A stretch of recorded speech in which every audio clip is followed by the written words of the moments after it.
Roll for ignition. 5, 4, 3, 2, 1, 0. Liftoff of the mighty Delta IV Heavy rocket with NASA's Parker Solar Probe, a daring mission to shed light on the mysteries of our closest star, the Sun. For the first time in human history, a spacecraft has flown through the atmosphere of the Sun, sweeping through the superheated particles of the corona. A momentous event that has provided scientists vital information on the nature of our closest star that may help us unlock its mysteries. The Sun's atmosphere, much like our own, is composed of layers. Where we have the troposphere, stratosphere, and mesosphere, the Sun has the photosphere, the chromosphere, and the corona. We have a saying, hotter than the surface of the Sun, but the surface of the Sun, the photosphere, is not actually that hot. It ranges from about 6,200 degrees Celsius at the bottom and 3,700 degrees Celsius at the top. That's about the same temperature as a welding arc, and air around a lightning bolt can reach temperatures 5 times hotter than the photosphere. What's weird is the outermost layer of the Sun's atmosphere, the corona, is much hotter than the surface. The corona, starting about 2,100 kilometers above the surface of the Sun, reaches 500,000 degrees Celsius, 80 times higher than the surface. That's like walking away from a fire and the temperature getting warmer as you walk further away. This is a strange anomaly, and makes the Parker Solar Probe's achievement even more impressive. As at first glance it's easy to dismiss that the probe only flew through the upper atmosphere, when in reality the upper atmosphere is vastly hotter than the surface. The reason this occurs is one of the many unsolved mysteries of the universe, and as such is one of the primary missions of the Parker Solar Probe. To gather information on the magnetic fields and charged particles in this region and attempt to answer this riddle. To understand the achievement of the Parker Solar Probe, let's dive into the engineering and physics of its solar mission. The first big problem facing the Parker Solar Probe is actually reaching the Sun. Despite the Sun acting as the anchor for our entire solar system, getting close to it is not easy.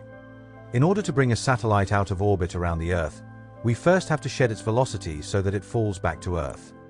The same has to be done when trying to bring something out of orbit around the Sun, except in this case we are located 1 astronomical unit, or 150 million kilometers from the Sun, and traveling at 30 kilometers per second.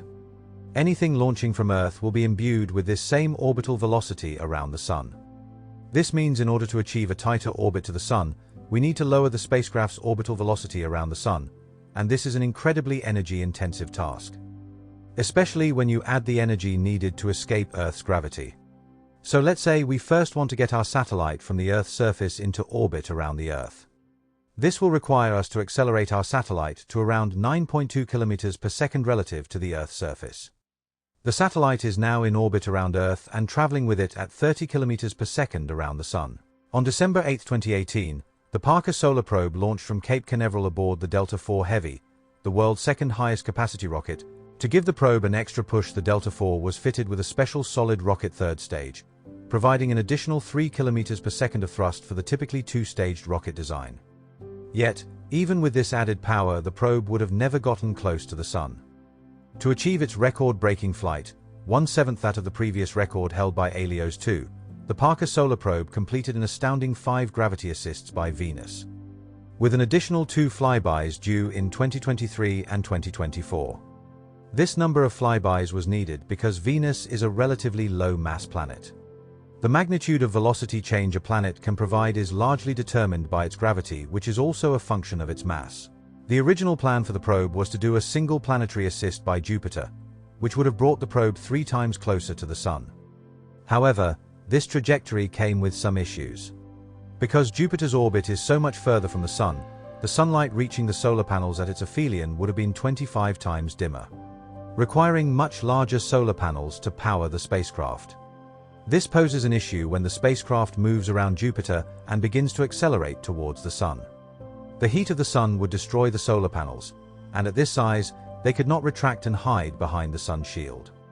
A radioisotope thermal generator could have been used, but this would have driven the cost, weight, and complexity of the spacecraft up significantly.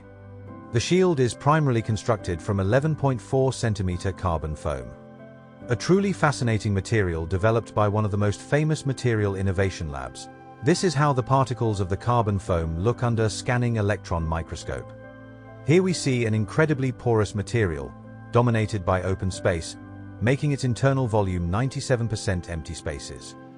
These vast empty spaces provides the heat shield with fantastic insulation properties, while also benefiting from carbon's thermal stability. Next is a carbon-carbon composite, which is made by combining graphite with an organic binder, such as epoxy resin. This mixture was applied to each side of the foam before being superheated to transform the binder into a pure form of carbon, creating a carbon-carbon composite. Finally, a white ceramic paint was applied to the sun-facing side to reflect as much of the heat away from the sun shield, before it had a chance to even enter the labyrinth of carbon atoms beneath. From here, the rest of the spacecraft, besides a few specialized sensors and solar panels, had to be designed to fit within the shadow of the shield. Several instruments bravely peek out beyond the safety of the heat shield, such as the solar probe cup. This device is easily the most impressive bit of technology aboard. Completely unprotected by the sun shield, its designers had to get very creative with materials. The solar probe cup is a Faraday cup, which is a device that can count and measure the properties of electrons and ions coming from the sun. It is a very simple device in practice, but with the temperatures it is facing reaching 1,400 degrees Celsius, just below the melting point of pure iron. The solar probe cup needed some innovative engineering. The first challenge was selecting a material for the electric grid. This grid needed to be conductive and heat-resistant, while also being machinable to create the tiny 100-micron spaced grid.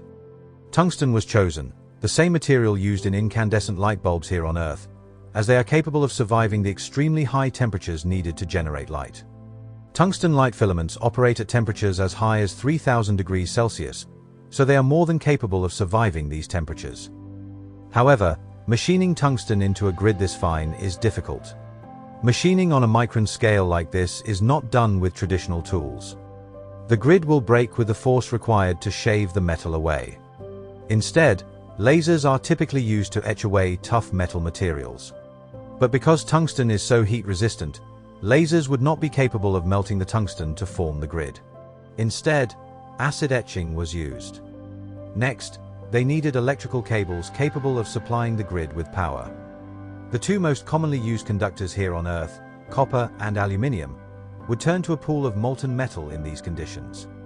Any conducting cables in this part of the spacecraft had to be made out of niobium C103, a special alloy of 89% niobium, 10% hafnium, and 1% titanium. The engineers were forced to use sapphire to ensure the niobium wires were properly insulated. Other suites of sensors peeking beyond the sun shield are built in a similar manner. The magnetic field measuring instruments are hidden behind the shield, but they need antennas that reach beyond the sun shield to measure the sun's magnetic fields. These 4 antennas are also made from niobium C103. The solar panels were the next challenge. While cruising through its distant orbit around the sun, the spacecraft can fully deploy its solar panels without issue. But as the probe begins its sweep back towards the sun, heat will become an ever-growing issue. This can be counteracted somewhat by retracting the solar panels, but the spacecraft needs to retain some power to operate its scientific equipment during this vital stage of flight. To address this, 2 smaller specialized secondary panels remain sticking out in view of the sun and are cooled with water, which is pumped through the solar panels and into black radiators attached to the titanium truss just below the sun shield. This truss is exceptionally light for its size. The entire truss only weighs 22.7 kilograms. The engineers at NASA have clearly triple-checked their stress calculations to ensure the truss could use as little material as possible, which of course saves launch weight and also minimizes the material available to conduct heat from the heat shield to the spacecraft bus. Testing these systems in the heat they are expected to meet is difficult on Earth. The Odio solar furnace is the best approximation of the environment they would need to endure. This facility, built on a hillside in the countryside of France, uses 10,000 adjustable mirrors to focus light onto one concave mirror. The facility is capable of reaching temperatures as high as 3,500 degrees Celsius, over double the temperature that even the sun shield will experience. Parts like the Faraday cup and sun shield were placed in the focal point of this concave mirror and exposed to the temperatures they will need to endure. However, components like the Faraday cup also need to be tested while performing their sensory tasks, and for this, the engineers need a particle accelerator to simulate the electrons and ions they will encounter from the solar wind. Combining a particle accelerator with this solar furnace was not an option. So the researchers at the University of Michigan came up with the bright idea of using 4 high-powered IMAX projectors to simulate the heat of the sun. And they found that the Faraday cup actually performs better when heated. During a solar eclipse, we can observe a beautiful phenomenon: bright loops of light dancing around the sun. These fantastic patterns are created by glowing electrons sailing around the sun on magnetic field lines, distorted by solar winds. With the next flyby and another 2 Venus gravity assists due in September 2022, the Parker space probe will bring us even closer to the only star in our solar system, the Sun.